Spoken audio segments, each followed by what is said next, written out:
खाना था जहाँ के नियम कायदे कानून कुछ अलग होते थे। इस जेल के कैदी डेली अपने घर से बस्ता टांग के यहाँ पे आते हैं दिहाड़ी करने। कई माँ बाप उनके बच्चों को खुद इस जेल में फेंक के जाते हैं ताकि उनका बच्चा जिंदगी में एक सक्सेसफुल दिहाड़ बन सके। दरिंदे रोक दे बच्चा। मैं अपनी दिहाड़ी करने वैन से जाता था। हमारी वैन वाले ड्राइवर का नाम था भैया जी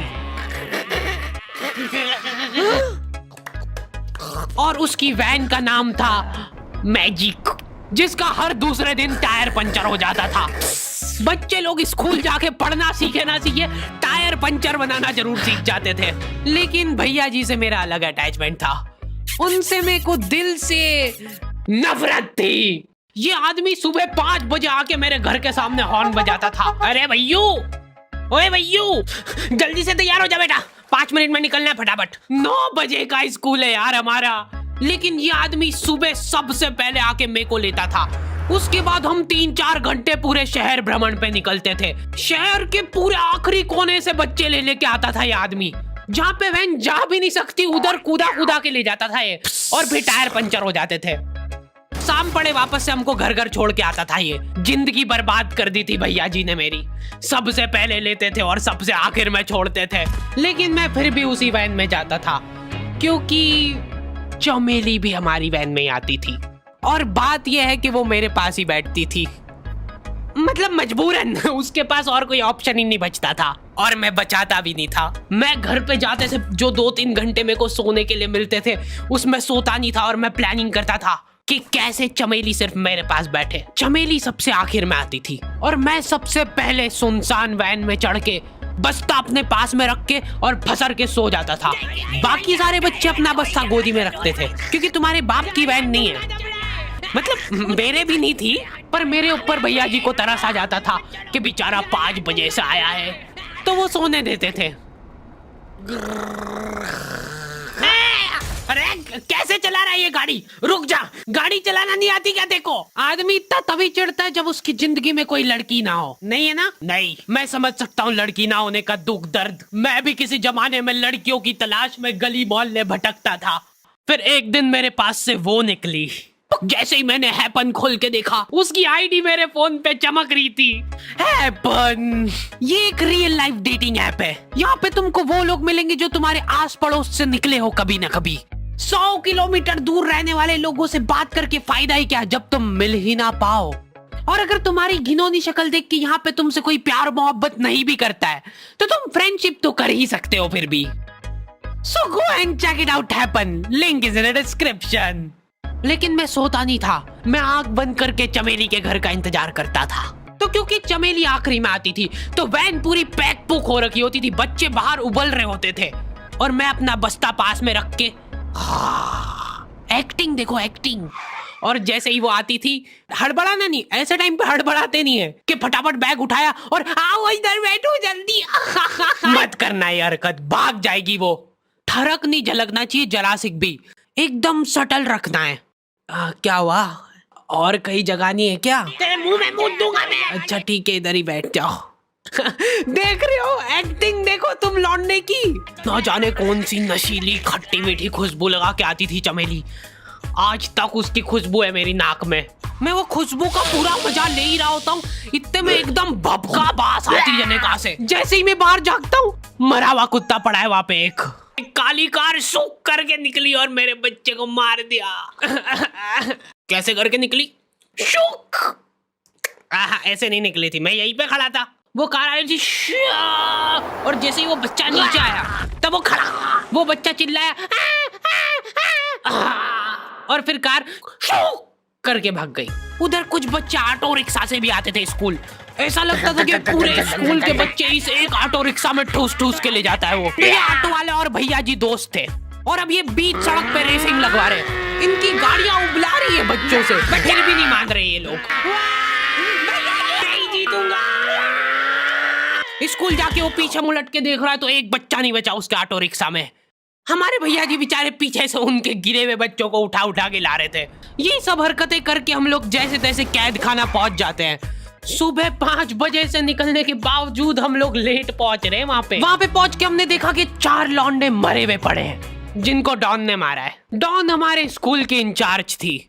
डॉन का कद छोटा था और पेट मोटा था, और आश्चर्य की बात यह है कि समय के साथ उसकी हाइट कम हो रही थी। मतलब बड़े नहीं बड़े वो चलता है एक बार को, पर इसकी कम हो रही थी। डॉन बहुत स्ट्रगल करके कार से स्कूल आती थी खड़े होके, क्योंकि बैठ जाए तो उसको सामने की सड़क नहीं दिखती थी। वो अलग बात है, खड़े होके भी पूरा नहीं दिखता था। हर रोज 2-4 कुत्ते कुचलते हुए आती थी वो। फिर मेरे को समझ आया कि रास्ते में जो कुत्ते दिखे थे वो डॉन इस कैद खाने में छत पे बैठी रहती थी स्नाइपर लेके।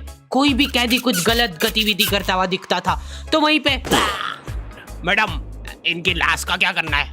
अरे ये तो आपको पता ही है। कहाँ रह गए थे यार झमू दीदी? फटाफट ये खून वून साफ करो।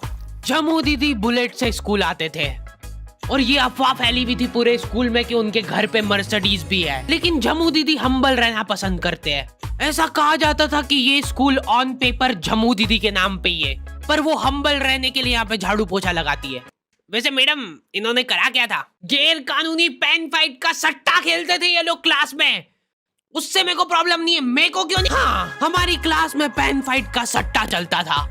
हमारे इधर जो लौंडा पेन फाइट में जीतता था, सामने वाले का पेन उसका हो जाता था। कुछ बच्चे अपना सब कुछ दांव पे लगा देते थे और कर्जे में डूब जाते थे।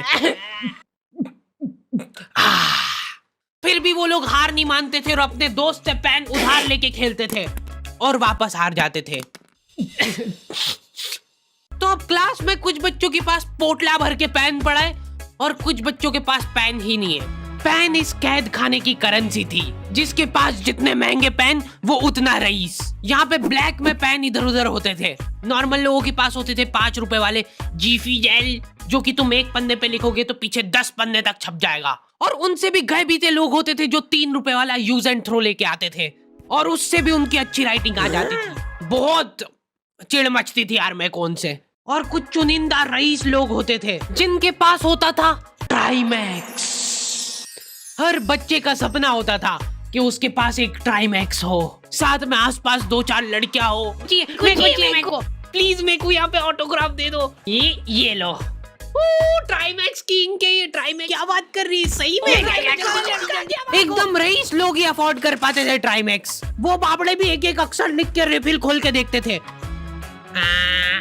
खाली हो रही है तो एक बार एक रईस बच्चे का ट्राईमैक्स चोरी हो गया।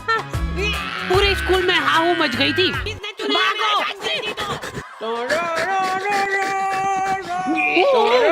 देखो, उस दिन हमको पता चला कि वो आदमी दौड़ भी सकता है। हमारे स्कूल में कुछ भी कांड हो रहा है, ये आदमी सबसे पहले दौड़ के आएगा। पूरा बैग खोल चोर, और बच्चों के बैग चेक करेगा। स्कूल वालों को भी इसकी सैलरी देते वक्त सबसे ज्यादा आखरती है। सैलरी किस चीज की? इस आदमी की शक्ल देख के ऐसा लगता था कि ये स्पोर्ट्स की आड़ में वैन वालों के साथ मिलके बच्चों की स्मगलिंग करता है। इस महान आदमी का नाम था भूषण। इसने अपनी जांग पे टैटू करा रखा था, भू अलग जांग पे, सड़ अलग जांग पे। सर कल से खो खो खेलने के लिए कितनी बजे आना है? वो तो बैग चेक करा पहले तू। इन्होंने पूरे कैद खाने के कैदियों को लाइन से खड़ा कर दिया है। पेन हमारी क्लास के बच्चे का गुमा है और पूरे स्कूल में ढूंढ रहे हैं लोग। आखिरी में पता चलता है कि वो बच्चा घर पे भूल के आ गया था उसका पेन। सॉरी बेटा, एक फेट में मुंह देगा।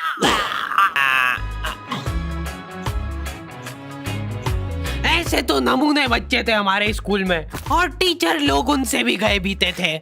हमारे स्कूल में टीचरों को उनके नाम से कोई जानता ही नहीं है। बच्चों ने उनकी हरकतों के अनुसार टीचरों के नाम रखे हुए। हमारे इंग्लिश वाले टीचर का नाम था छोटा भीम। इससे चिड़चिड़ा आदमी मैंने आज तक नहीं देखा। छोटा भीम की हॉबी थी लड़कों को कूटना। उस बेचारे की हाइट छोटी थी तो बच्चे के मुंह तक उसका हाथ ही नहीं पहुंचता था। बेचारा उचक उचक के मारता था, फिर भी कमर तक ही हाथ पहुंच पाता था उसका। एक पॉइंट पे मेरे को ऐसा लगने लग गया था कि उसको सैलरी लड़कों को कूटने की मिल रही है। कभी किसी बच्चे को बहुत ज्यादा मार दिया, घायल हो गया वो बेचारा, ये लो आपका एक्स्ट्रा बोनस। होमवर्क तुम्हारा बाप करेगा क्या? सर मेरे पापा मर गए थे। तू भी मर जा। ये लो। अरे वाह, नहीं चल रही, सांस तो नहीं चल रही है। हाँ कंफर्म मर चुका है ये। ओह ये लो आपका प्रमोशन हो गया है। लड़कियों से उसका अलग अटैचमेंट था। कौन सा परफ्यूम लगा के आई हो? सर थोड़ा दूर रहो। अरे मैं कुछ कर थोड़ी ना। भोली सी सूरत और आंखों में ठरक लेके स्कूल आ जाता था ये daily. So this means that he will jump over it and then he started. ये आदमी इंग्लिश को इंग्लिश में ही ट्रांसलेट करके चल जाता था हमारी नंगी आंखों के सामने। इधर वॉशरूम में मौत का नंगा नाच मचा रखा था लॉन्डो ने। 4 लॉन्डे दिन भर वॉशरूम में जाके खड़े हैं, कुछ भी नहीं कर रहे वो लोग वहां जाके। उनको बस मन की शांति मिलती है वहां जाके। अगले दिन उन चारों ने प्लानिंग करी, कुछ तो प्रोडक्टिव करते यार वहां जाके। अगले दिन वो सब पानी की बोतल लेके गए। अब वो पानी पी पी के हाथों हाथ मूत रहे हैं। और ये टीचर लोगों को प्रॉब्लम क्या है, बच्चे अगर वॉशरूम जा रहे हैं तो एक गया है तो अभी दूसरा नहीं जा सकता है। क्यों? तुम्हारे घर की लेटरिन थोड़ी ना है वो कि एक टाइम पे एक जना यूज कर सकता है। मान लो वो 2 जने अगर वॉशरूम में मिल गए तो वो क्या कर लेंगे ज्यादा से ज्यादा? भाई यहाँ का बल्ब निकाल लेते हैं ना। हाँ निकाल लो, फीस भरी है अपन ने। लॉन्डो को ऐसा लग रहा है कि इन्होंने फीस भर के पूरा स्कूल खरीद लिया है। 10 लॉन्डे कॉरिडोर में छाती चौड़ी करके चल रहे हैं प्रिंसिपल के सामने। प्रिंसिपल को इग्नोर कर रहे हैं ये लोग।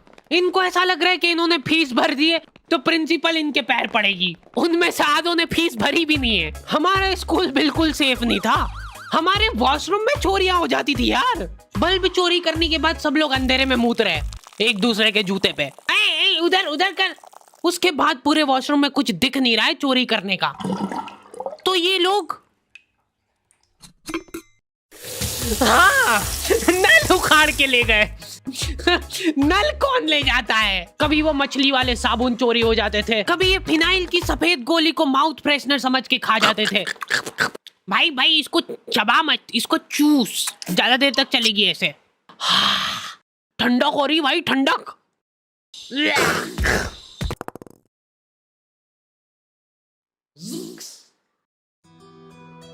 ओके तो दी एंड हो चुका है। होपफुली तुम लोगों को ये वीडियो पसंद आई होगी। अब कोई भी रोएगा नहीं।